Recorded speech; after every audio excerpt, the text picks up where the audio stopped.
The fetal nervous system and immune systems develop slowly.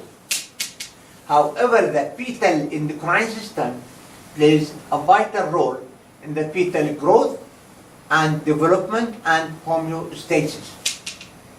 Fetal hormones perform the same functions as in the adult, but they also subserve unique processes such as sexual differentiation and initiation of labor.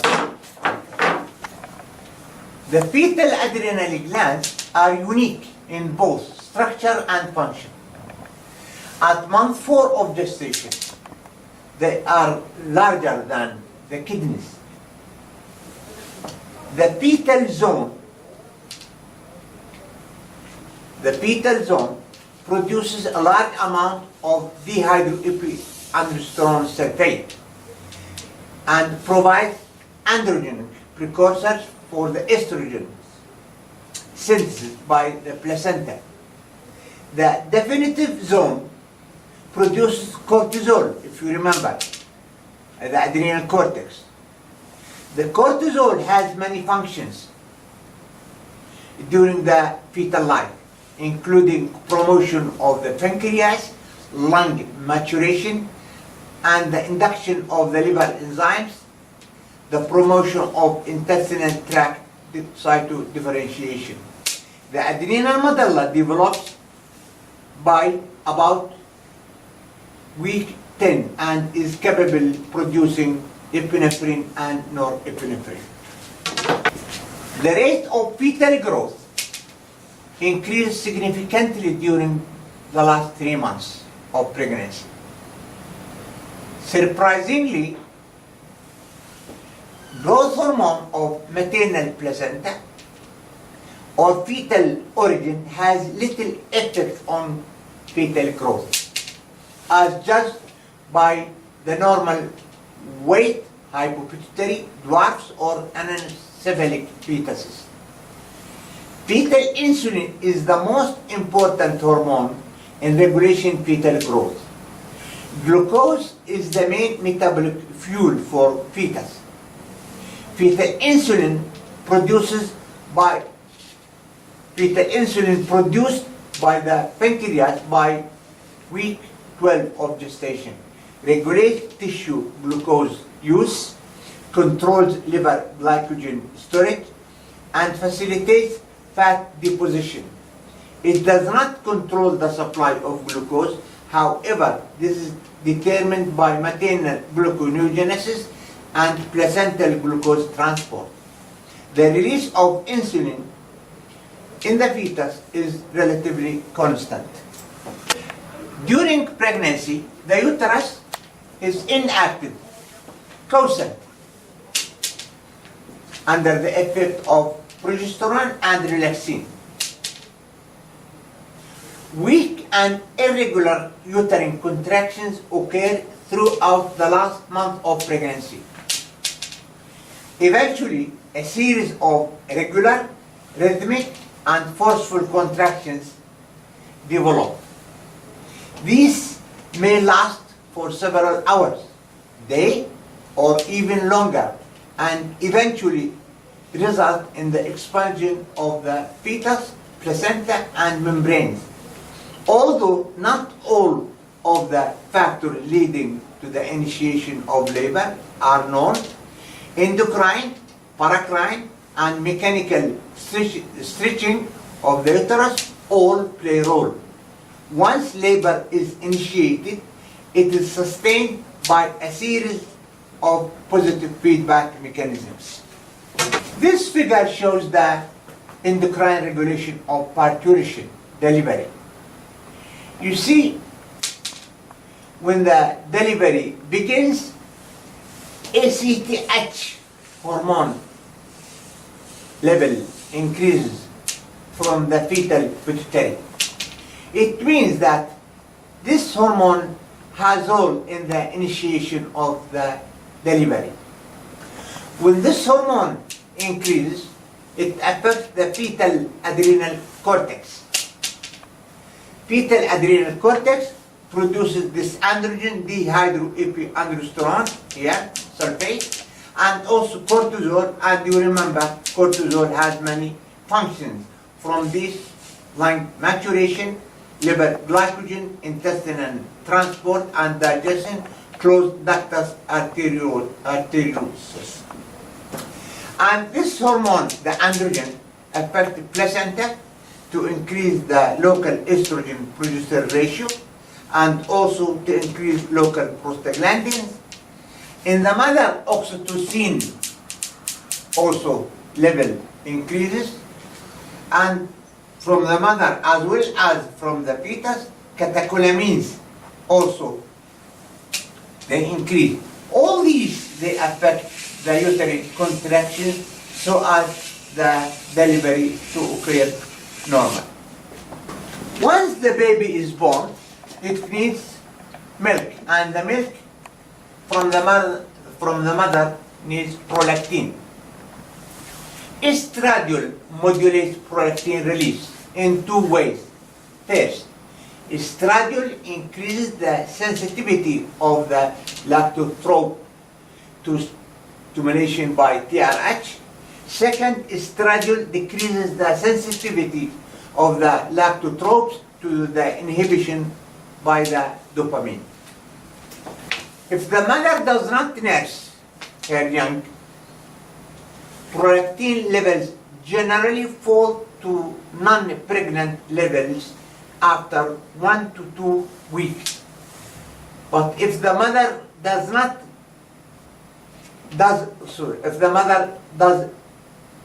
breastfeed, increased prolactin secretion is maintained for as long as suckling continues. Suckling inhibits the ovarian cycle. Lactation generally inhibits cyclic ovulatory function. Suckling likely reduces the release of gonadotropin releasing hormone by neurons in the acute nucleus and preoptic area of the hypothalamus. However, if the mother continues to nurse her infant for a prolonged period, ovulatory cycles eventually resume. In breastfeeding Bangladesh women, the period of anovulation averages 18 to 24 months. If the mother does not nurse her baby, after delivery, ovulatory cycles resume on average 8 to 10 weeks after delivery, with a range of up to 18 weeks. Oxytocin and psychic stimuli initiate milk ejection. Infertility affects 1 of 5 women in the United States and also in the other world.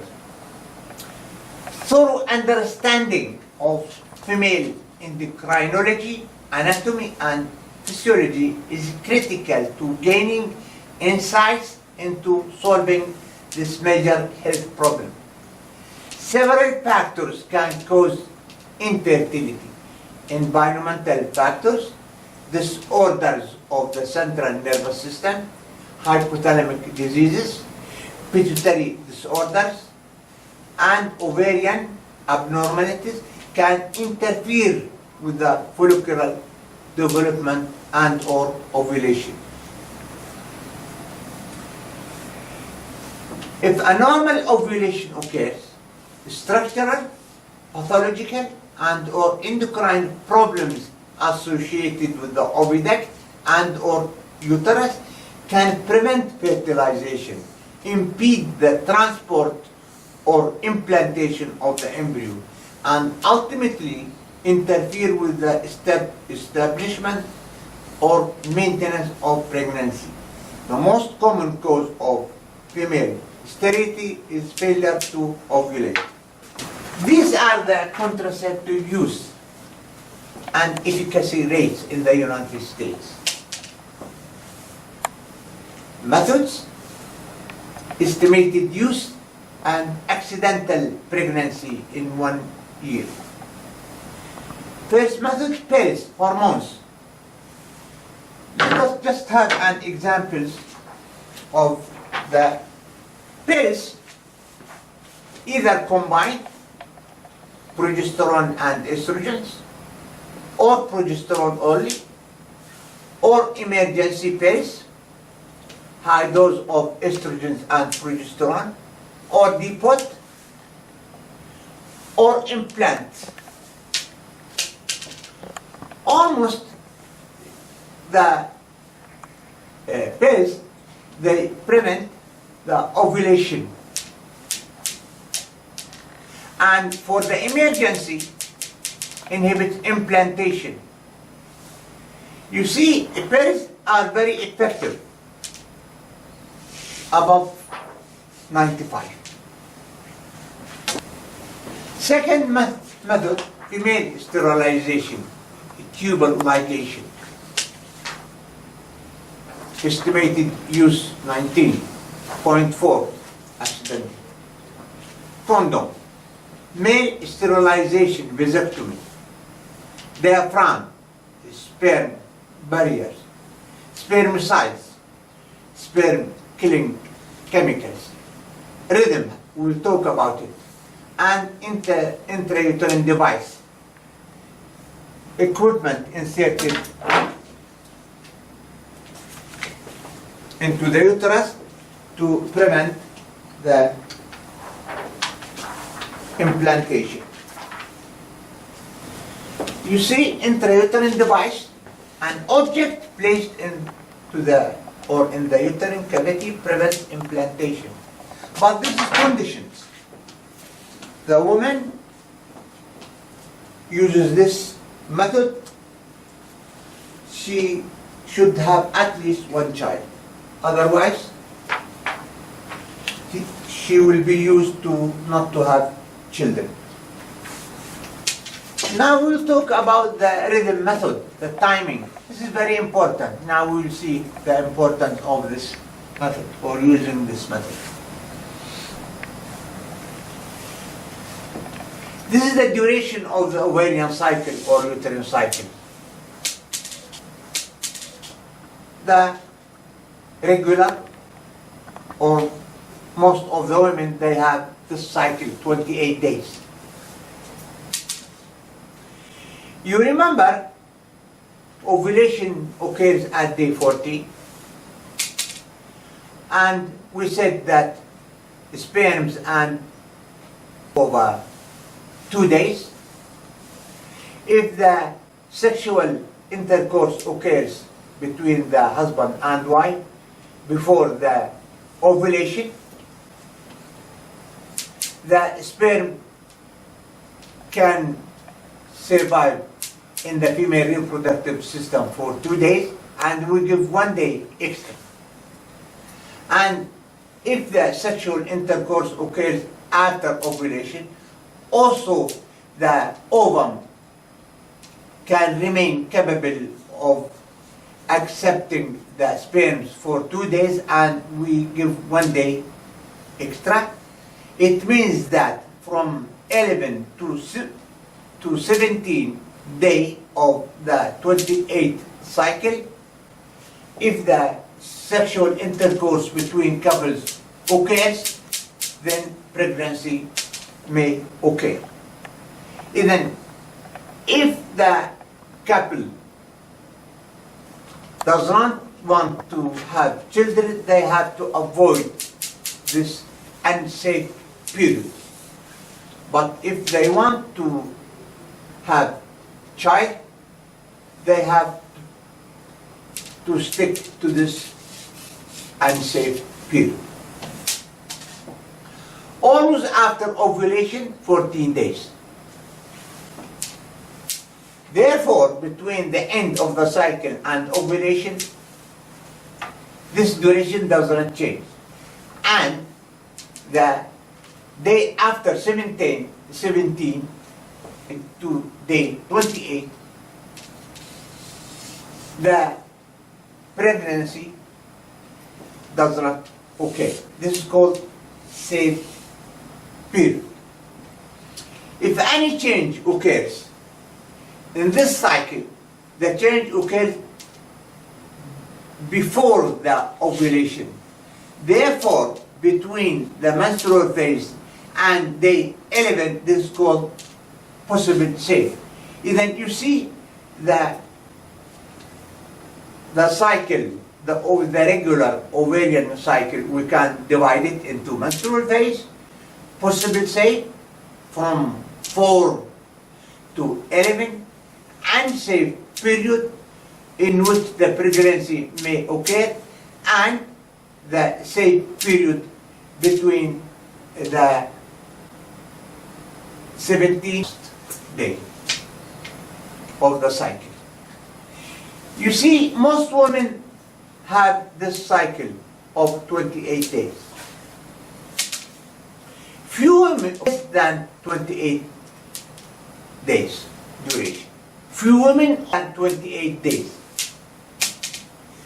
But the wide range from 21 to 35 up to 42 days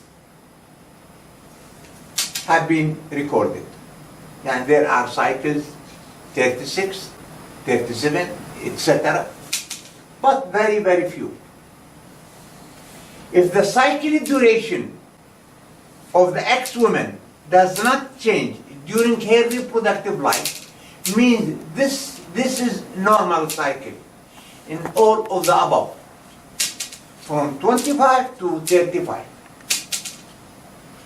Usually, as we said, between the ovulation day and the end of the cycle, all 14 days. Therefore, we can determine the day of ovulation easily by using the following equation. And say period. To have or not to have pregnancy. And also we can know the other periods. This equation, x plus 14 equal 28 days. This is the duration of the regular cycle. X equal 28 minus 14. The ovulation day at the regular cycle, the 28. And then x equal 14. This is the ovulation day. 14, the days between ovulation and the end of the cycle. 28 days, the duration of the cycle. Example 2. X plus 14, which is always the ovulation and the end of the cycle, equal 24. Now we'll see the ovulation day if the cycle in X woman 24 days. If then X equal 24 minus 14, if then X 10, if then ovulation day in this woman having the cycle 24 days, the ovulation day, day 10. Example 3. X plus 14 equals 34. X equals 34 minus 14 is an ovulation day at day 20. In these examples, we can know the unsafe period, safe period, and the possible safe. For example, this is the ovulation day in this woman having the cycle 24 days. 10 plus minus 3, this is the unsafe period. After 13 safe period, before 7 possible safe. And here the 20 ovulation day. 20 plus minus 3, 17 to 23, the unsafe. After 23, the safe, and before 17, the possible safe. Just to have an idea about the hormonal therapy for ladies and maintaining beauty. Hormonal therapy for ladies is necessary throughout all stages of life, especially after age of 50, specifically in these cases. First, for normal, to maintain the density of bones and stop osteoporosis. Second, to maintain beauty and prevent wrinkles. 3, for treatment of extreme facial and body hair. 4, for the low desire for sex compared to spouse. 5, for maintaining the size of breast and preventing atrophy, especially in the menopause. To prevent urine incontinence and in ladies, Alzheimer and amnesia.